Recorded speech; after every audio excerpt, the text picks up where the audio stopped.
Well, Coach, Hofstra wins 6-3. It's the team's longest game since 2000. Just talk about the resiliency and coming back.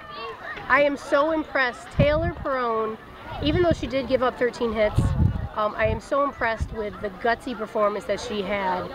Competed every single inning, had it multiple times with runners in scoring position with less than 2 outs, and just did an unbelievable job in making great pitches when we really needed them.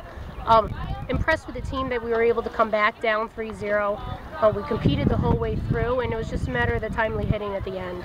For Taylor, 11 1/3 innings in relief. She got out of a couple of jams with multiple runners on. For someone who didn't have to even start the game, to have the mental toughness to get out of those jams, you talked about it a little bit, but just how much mental toughness does that take? It's huge, and being the visitors, and you're in a different boat when you're on the visitor side of the scoreboard.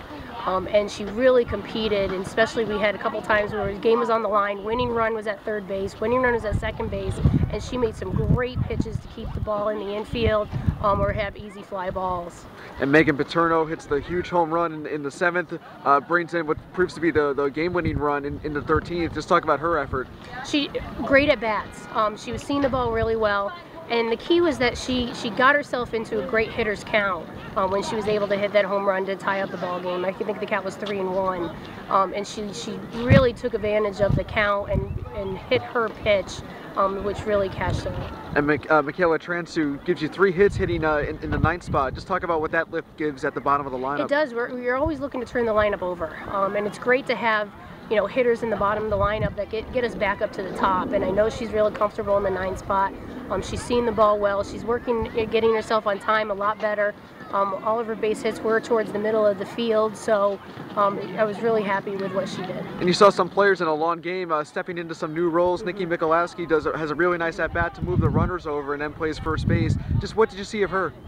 She's been looking great in practice, and it's just a matter of, when you're winning, you really can't change up the lineup too much. And I wanted to have Trippy get some rest a little bit. Obviously, catching 12 consecutive innings, can wear down the catcher. So I wanted to get Brittany Alaka back there, which gave Nikki an opportunity to play first base, and she did a great job. And what did Brittany show you behind the plate? Because that's a high-pressure situation, though, to make your first game as a catcher. It is, absolutely. Being able to handle a drop ball pitcher with the ball in the dirt more often than not. She handled Taylor very well. She was in control. She looked very comfortable back there, so that's good to see. How's this team's momentum going into the final conference game of the season? It's great. It was awesome that we pulled out that win, and we needed to. We needed to feel good going into College of Charleston.